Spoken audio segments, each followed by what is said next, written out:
Hello everyone, welcome to study of education. दोस्तों, आज के इस वीडियो में बात करने वाले हैं वेदांत फिलोसॉफी की। हमारे NTA UGC net education paper के लिए जितना भी वेदांता फिलोसॉफी हमें जानना ज़रूरी है, आज हम उसके कंप्लीट नोट्स बनाएंगे। आपके सामने एक आउटलाइन मैंने बनाई हुई है। वेदांता फिलोसॉफी लिख करके उसको दो पार्ट में बांटा हुआ है। अद्वैत वेदांता एंड द्वैत वेदांता क्या है ये, और ये ज्ञान के बारे में क्या कहते हैं, इस पर आज हम लोग बात करने वाले हैं।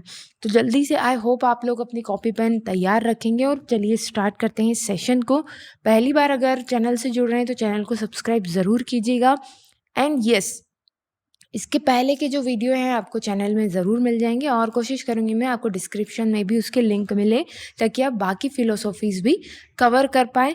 इसके साथ ही एक चीज़ और बता दूँ, मैं वीडियो के लास्ट में वेदांता फ़िलोसॉफी के कुछ फेमस स्टेटमेंट्स मैं आप सभी लोगों से डिस्कस करने वाली हूँ, जो कि आपकी एग्ज़ाम पॉइंट ऑफ व्यू से बहुत ही इंपॉर्टेंट होंगे। तो एंड तक वीडियो को ज़रूर देखिए ताकि आप समझने के बाद उन स्टेटमेंट्स का मीनिंग अपने से निकाल पाएँ और एग्ज़ाम में उसे अटेम्प्ट कर पाएँ। तो चलिए स्टार्ट करते हैं। देखिए, हम लोग जानते हैं वेदांत फिलोसॉफी जो है वो 6 ऑर्थोडॉक्स है ना, आस्तिक स्कूल जो हैं इंडियन फिलोसॉफी के, उनमें से एक है। और वेदांता का मीनिंग होता है एंड ऑफ वेदास, मतलब कि वेदों का अंत। ऐसा क्यों कहा जाता है इसको? क्योंकि जो वेदांत की जो फिलॉसफी है ये किस पर डिपेंडेंट है। देखिए, जैसा जैसा मैं कह रही हूँ आप बिल्कुल टू द पॉइंट वैसा लिखते चलिए। वेदों का अंत इसे क्यों कहा जाता है? क्योंकि वेदांत फिलॉसफी जो है, ये जो फिलॉसफी है, इट डिपेंड्स ऑन द उपनिषद। ये उपनिषद पर डिपेंड करती है। और उपनिषद क्या है? उपनिषद हिंदू पवित्र ग्रंथ जितने भी हैं, है ना, हिंदू ग्रंथों का अंत, या हम कह लें कि फाइनल सेक्शन है। ठीक है। और वेदांत जो है इस पर डिपेंड करता है, इसलिए इसका नाम क्या दिया हुआ है? वेदांत। ठीक है, वेदों का अंत। अब बात करते हैं कि वैसे तो इसमें बहुत सारे सब स्कूल्स बनाए हुए हैं, मतलब कि वेदांत में बहुत सारे सब स्कूल, कहने का मतलब अलग अलग विचारधारा हैं। बट जो मुख्य दो विचारधाराएं, दो मेन सब स्कूल हैं, वो है अद्वैत वेदांत और द्वैत वेदांत। अद्वैत वेदांत को इंग्लिश में हम कहते हैं नॉन ड्यूलिज्म। ठीक है, अगर आप पहले से ये फिलोसॉफी वाली सीरीज फॉलो कर रहे हैं तो आप बता पाएंगे ड्यूलिज्म और नॉन ड्यूलिज्म में क्या डिफरेंस है। यहाँ पर देखिए, ये कहता है द्वैत वेदांत बोलता है, कहा जाता है ड्यूलिज्म। ठीक है, अब चलिए एक एक करके इनके बारे में पढ़ते हैं कि ये एक्चुअली में है क्या। सबसे पहले हम अद्वैत वेदांत मतलब नॉन ड्यूलिज्म की बात करते हैं। पॉइंट्स में लिखते चलिएगा। सबसे पहला पॉइंट कि इस स्कूल की, है ना, सब स्कूल की स्थापना किसने की? तो वो है आदि शंकराचार्य।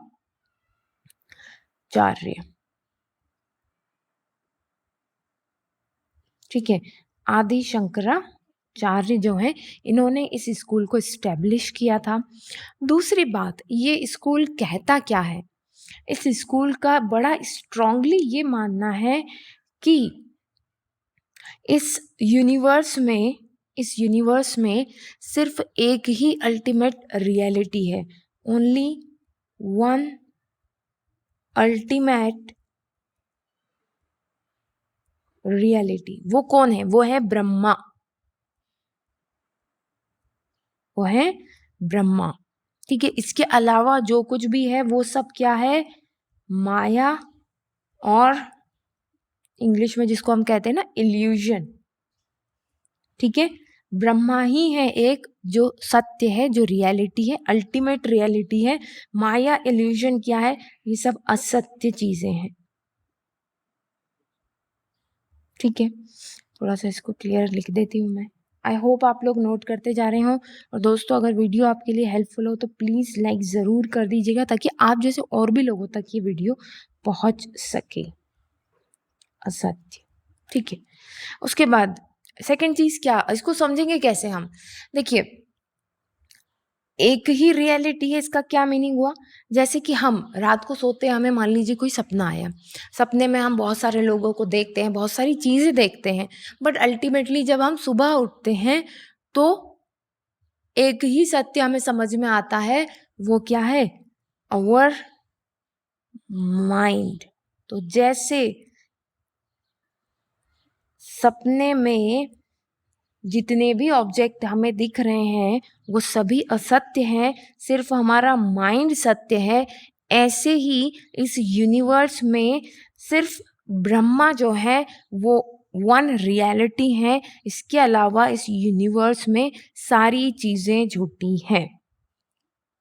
ठीक है, all objects are unreal, like in सपने में जब हम सोते हैं।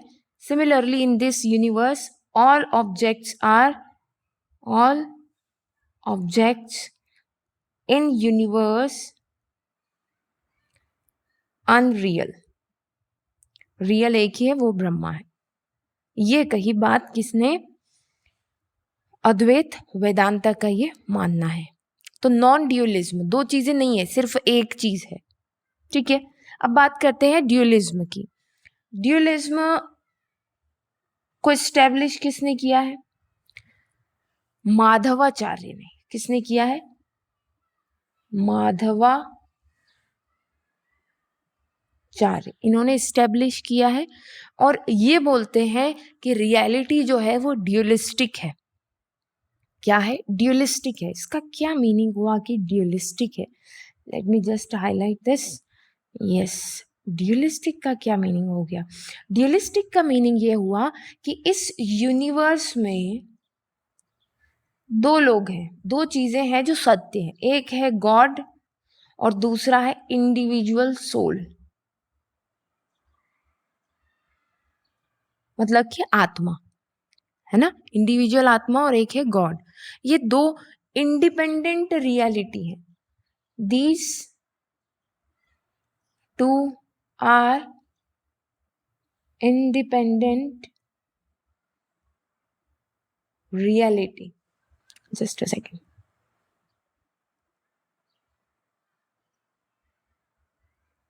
ठीक है, दो इंडिपेंडेंट रियलिटी। इसको कैसे समझे? इसको ऐसे बताया गया है माधवाचार्य के द्वारा। मान लेते हैं कि आप एक पेंटर हैं। ठीक है, आप एक पेंटर हैं। अब एक पेंटर बहुत सारी पेंटिंग बनाता है, पेंटिंग 1, पेंटिंग 2, पेंटिंग 3, ऐसी बहुत सारी। ठीक है, ऐसे ही गॉड है जो कि एक पेंटर है, एक क्रिएटर है और उसने बनाई है बहुत सारी पेंटिंग्स, है ना? ये 1, 2, 3 क्या है? ये सब है पेंटिंग्स, मतलब कि इंडिविजुअल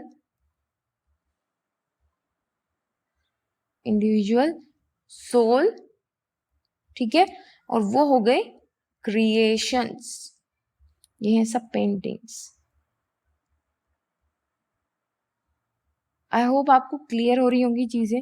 अगर कोई भी आपको डाउट आ रहा है तो आप नीचे कमेंट बॉक्स में लिख सकते हैं। लेट मी हाईलाइट दिस, ये बहुत इंपॉर्टेंट रिलेशन है। ठीक है,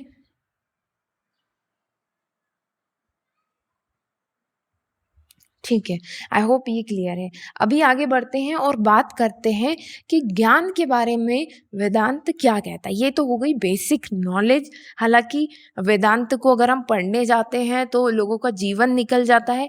हमारी एग्जाम पॉइंट ऑफ व्यू से जो जानना हमारे लिए बहुत ज़रूरी है, अभी हमने सिर्फ वही डिस्कस किया है। ठीक है, तो चलिए आगे बढ़ते हैं और बात करते हैं कि वेदांत के अकॉर्डिंग ज्ञान क्या है, विद्या क्या है, नॉलेज क्या है। ठीक है, और उसको कैसे प्राप्त किया जा सकता है।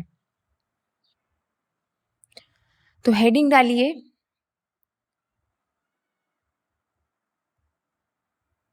वेदांता अबाउट विद्या, नॉलेज या और विजडम, है ना? एक ही शब्द है, उसके मीनिंग अलग अलग।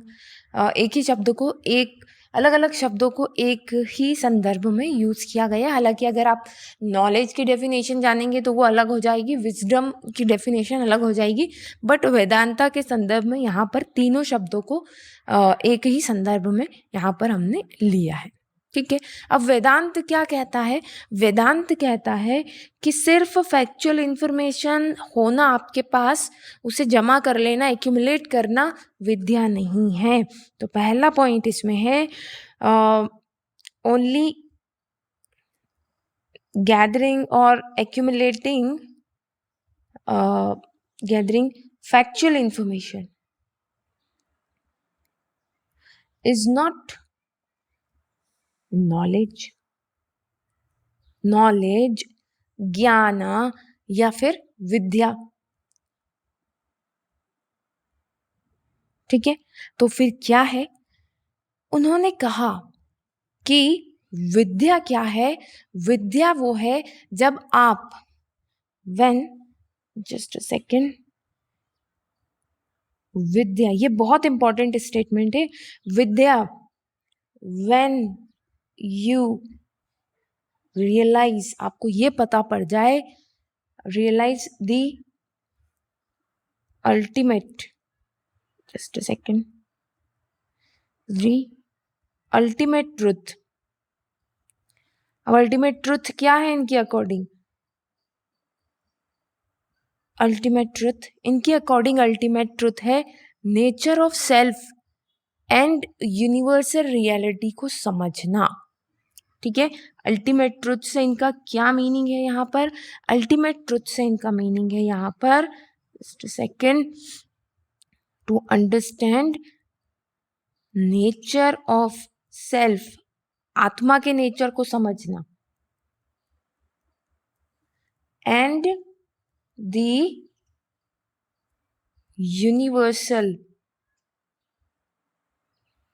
रियलिटी, मतलब कि ब्रह्म को समझना, है ना, कि हर एक आत्मा अलग है, वो ब्रह्म अलग है, ये समझना ही विद्या है वेदांत के अकॉर्डिंग।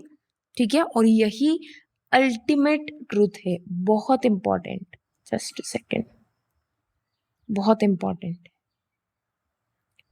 ठीक है, अब और ये जो हमें अल्टीमेट ट्रुथ मिलता है ना, this will help us to, हम कह सकते हैं कि जो माया, इल्यूजन या इग्नोरेंस जो किसी भी इंसान के अंदर होता है उसको भेदने का काम करता है। अगर आपके पास विद्या है, अगर आपको आत्मा और ब्रह्मा का अंतर समझ में आता है, तो फिर माया या अविद्या आपको आप आसानी से भेद देंगे, वो उसका आपके ऊपर इफेक्ट नहीं होगा। ठीक है, अब ये कैसे हासिल किया जा सकता है, इस पर बात करते हैं। ठीक है, कैसे हासिल कर सकते हैं हम विद्या का? ठीक है, how, just a second, how to gain विद्या। विद्या मिलेगी कैसे? अब देखिए, एक बार में नहीं मिलेगी विद्या, इसके लिए कुछ स्टेप्स फॉलो करने पड़ेंगे हमें, है ना। तो क्या बोल रहे हैं ये कि क्या क्या हमें करना पड़ेगा, या क्या क्या एक सीकर, है ना, जो ज्ञान चाहता है उसे क्या क्या करना पड़ेगा। सीकर हम कई बार इस एक्सप्लेनेशन में यूज करेंगे वर्ड सीकर, जो ज्ञान चाह रहा है ना, वो है सीकर। ठीक है, तो क्या बोला इन्होंने? सबसे पहली चीज बोली, first study of scriptures. Okay, ये एफ दिख रहा है, हाँ, स्क्रिप्चर्स।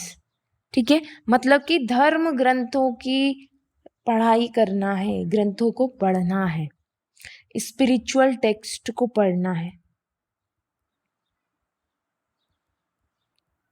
ठीक है, ये करना है सबसे पहली चीज, ताकि आपके पास एक बेसिक नॉलेज आए।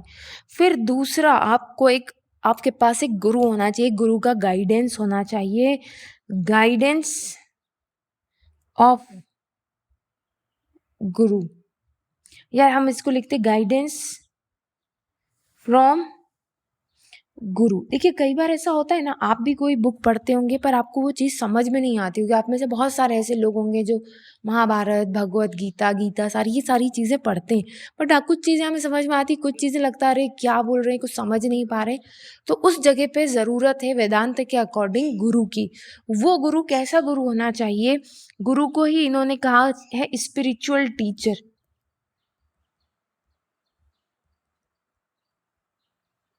ठीक है, वो स्पिरिचुअल टीचर वैदिक टेक्स्ट से वेल वर्स्ड हो, मतलब उन्हें सब कुछ मालूम हो।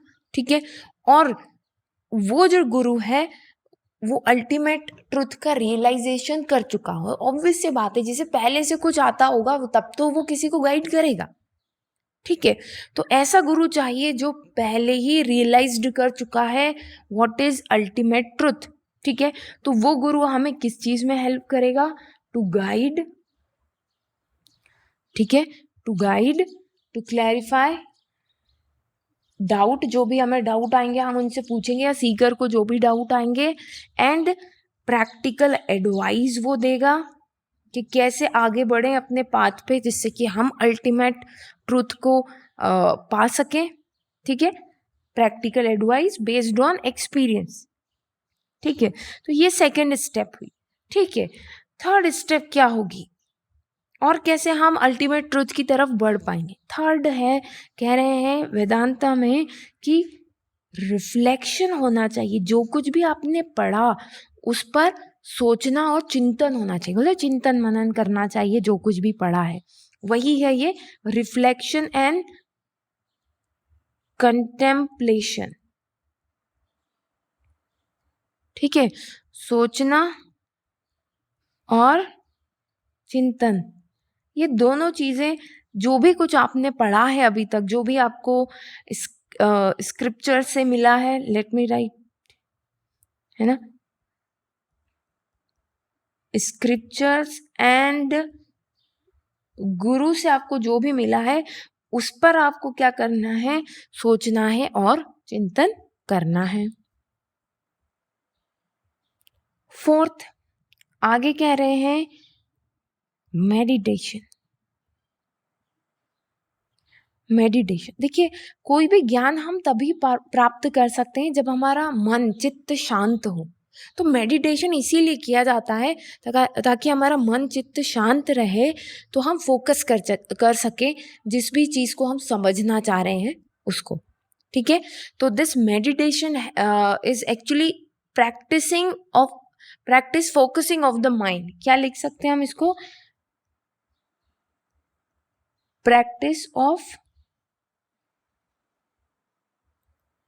Focusing of mind.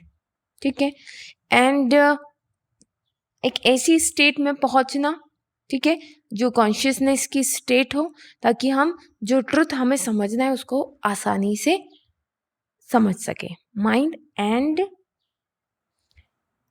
Cultivating, just a second, cultivating a state of consciousness. ठीक है, इसके बाद और क्या करेंगे जब हम अल्टीमेट रियलिटी को समझ पाएंगे? Ethical living. इथिकल लिविंग, इसका क्या मीनिंग है कि कुछ प्रिंसिपल्स को हमें फॉलो करना है। अब इथिकल लिविंग में कौन कौन से प्रिंसिपल्स हैं? वही नॉन वायलेंस,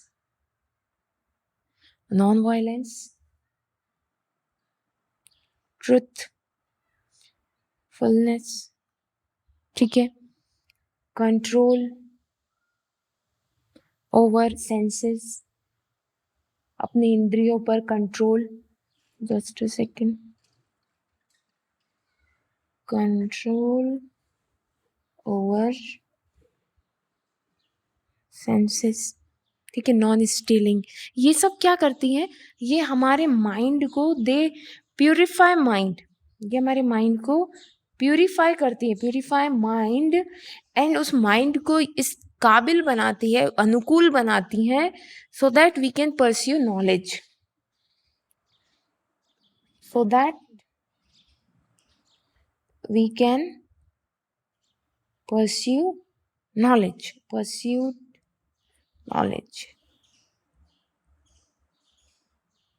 ठीक, आगे बढ़ते हैं। सिक्स्थ बहुत इंपॉर्टेंट, और देखिए जो शुरुआत में मैंने कहा था कि कुछ 2-3 चीज़ें इंपॉर्टेंट मैं डिस्कस करने वाली हूँ, उनमें से पहली चीज़ है डिस्क्रिमिनेशन एंड डिस्पैशन। ये एक बहुत इंपॉर्टेंट 6th नंबर की क्वालिटी वेदांता ने कही है कि डिस्क्रिमिनेशन